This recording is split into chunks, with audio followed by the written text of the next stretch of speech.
नमस्कार साथियों, माता-पिता, गुरुजन को नमन करते हुए आज इस वीडियो सत्र को शुरू कर रहे हैं। आज हम लोग एक बहुत ही कॉमन हर लोगों के बीच में प्रचलित बीमारी पे चर्चा करेंगे जिसका नाम है एचआईवी। पहले तो जानेंगे कि ये होता कैसे है, होने के बाद क्या लक्षण होगी, कैसे हम पहचानेंगे और कैसे इससे निजात पाएंगे। तो एक तो देखेंगे कि जो एचआईवी है इसमें ख़ास करके जो हेल्थ वर्कर हैं, नर्सिंग स्टाफ हैं, डॉक्टर्स हैं, जो भी पैरामेडिक्स हैं, उन सभी के लिए ये वीडियोज़ ख़ास करके ज़्यादा इम्पोर्टेंट होगी, क्योंकि हमेशा उनको इस एक्सपोजर से बचने की कोशिश करना चाहिए। तो कैसे बचेंगे ये देखें। सबसे पहली चीज़ देखेंगे कि एचआईवी का फुल फॉर्म को जानते हैं कि एचआईवी का फुल फॉर्म क्या होता है। तो एचआईवी का मतलब होता है ह्यूमन इम्यूनोडिफिशियेंसी वायरस। चूँकि नाम से ही स्पष्ट है, ह्यूमन मीन्स इंसान, व्यक्ति, इम्यूनो मीन्स इम्यून सिस्टम और डिफिशियेंसी मीन्स कमी, और वायरस यानी बॉडी में जो इम्यून सिस्टम की कमी पैदा कर दे उसे हम लोग एचआईवी कह सकते हैं। एचआईवी वायरस यानी ह्यूमन इम्यूनिटी डिफिशियेंसी वायरस इसका नाम है। नहीं ऐसा वायरस जो इम्यूनिटी को कम करते जाए। तो बॉडी में हमारा जो खास करके जो CD4 काउंट इसके डिटेक्ट करने के लिए जो जिम्मेवार, एचआईवी को डिटेक्ट करने के लिए जो जिम्मेवार मतलब काउंट है, जो टेस्ट है CD4 काउंट, वो नॉर्मल रेंज 500 से 1500 तक होती है। यानी 500 से लेकर के 1500 पर क्यूबिक मिलीमीटर होता है। और एचआईवी होता कब है? जब CD4 काउंट 200 से नीचे चला जाए तब उसको हम लोग एचआईवी बोलेंगे। और एचआईवी ही जब हाईली स्टेज में चला जाए, काफ़ी डेंजर कंडीशन में हो जाता है, एक्वायर्ड इम्यूनोडिफिशियेंसी वायरस के नाम से जानते हैं, जिसको एड्स बोल देते हैं। और एड्स के बाद इंसान बचता नहीं है, वो इस दुनिया को छोड़ के चले जाते हैं। तो हम लोग प्रयास करेंगे कि इनके एक्सपोजर से पहले बचें। तो एक्सपोजर जो है, जब कोई भी पेशेंट एचआईवी को लेकर के आता है तो दो तरह का एक्सपोजर होगा, प्री एक्सपोजर और पोस्ट एक्सपोजर।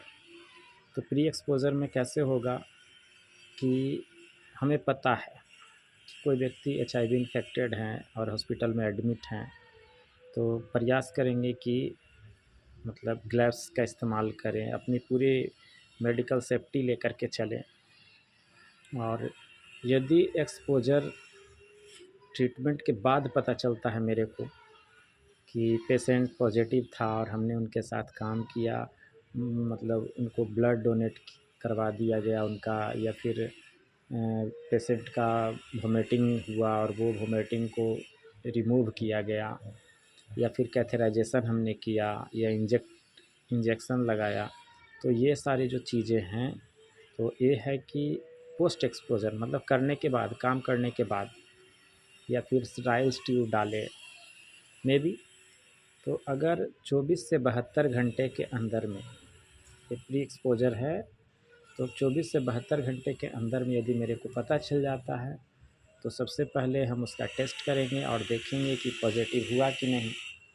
फिर उसके बाद अगर पॉजिटिव नहीं हुआ, अगर पॉजिटिव हुआ तो समझेंगे कि ये पहले से मेरे को पॉजिटिव था, अभी तुरंत के तुरंत हुआ नहीं है। और यदि नहीं हुआ, इट मीन्स समझेंगे कि नेगेटिव है।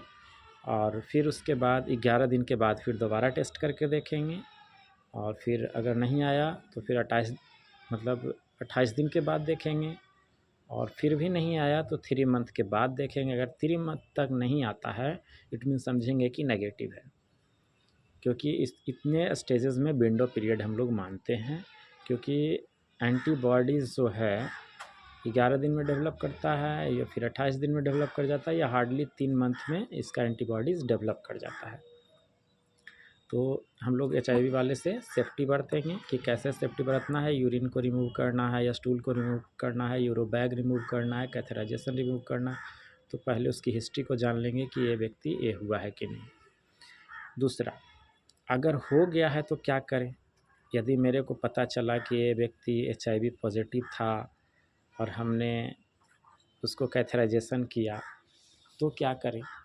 तो उसके लिए 2, 4, 6 घंटे के अंदर में ART की जो मेडिसिन है, एंटी रेट्रोवायरल थेरेपी जिसको बोलते हैं, ART का फुल फॉर्म है एंटी रेट्रोवायरल थेरेपी, तो उसकी फर्स्ट डोज अगर ले लेते हैं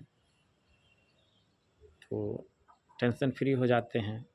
साथ ही साथ इसी को अगर एंटी रेट्रोवायरल थेरेपी को कंटिन्यू लगभग 28 दिनों तक लिया जाता है तो उसमें भी हमारी बॉडी की जो खास करके सेल है, CD4 काउंट है, वो काफ़ी वीक होने लगता है, कम होने लगता है।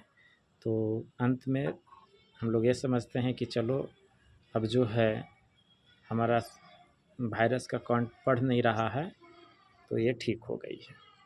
मगर फिर भी बीच बीच में टेस्ट की ज़रूरत पड़ेगी, CD4 काउंट देखना पड़ेगा। साथ ही साथ हम लोग जो सबसे इम्पॉर्टेंट जो टॉपिक छूट गई वो ये है कि ये अटैक कहाँ पे करता है। तो ये अटैक हमारे बॉडी के जो वाइट सेल हैं जिसको WBC बोलते हैं, ब्लड के अंदर में जो कंपोनेंट है WBC, RBC और प्लेटलेट्स मेन इम्पॉर्टेंट जो रोल अदा करते हैं, उसमें वाइट सेल हैं और वाइट सेल को ही ये डैमेज करता है, जो फैगोसाइटिक नेचर होता है, बॉडी का डिफेंस मैकेनिज़्म में काफ़ी हेल्पफुल मदद करता है। जैसे बॉर्डर पे सिपाही जो है, सिपाही नहीं सैनिक बोल सकते हैं, सिपाही जो है स्टेट में होते हैं और सैनिक जो बॉर्डर पे लड़ते हैं, आर्मी हो गए, CRPF हो गए, BSF हो गए, उसी तरह से हमारे बॉडी में डिफेंस मैकेनिज़्म को पैदा करने के लिए हमारा वाइट सेल जिम्मेवार होता है। तो इन्हीं को ये खाने लगता है वायरस, इनकी कमी कर देता है बॉडी में, जिसके चलते बार बार खांसी हो, जुकाम होना, ट्यूबरकुलोसिस का इन्फेक्शन या अनएक्सपेक्टेड फीवर, मतलब कभी भी कुछ भी होते रहेगा हमेशा, मतलब लगभग लोग बीमार रहते हैं। तो ये देखने का जो तरीका है वो यही है कि CD4 काउंट को चेक करना है।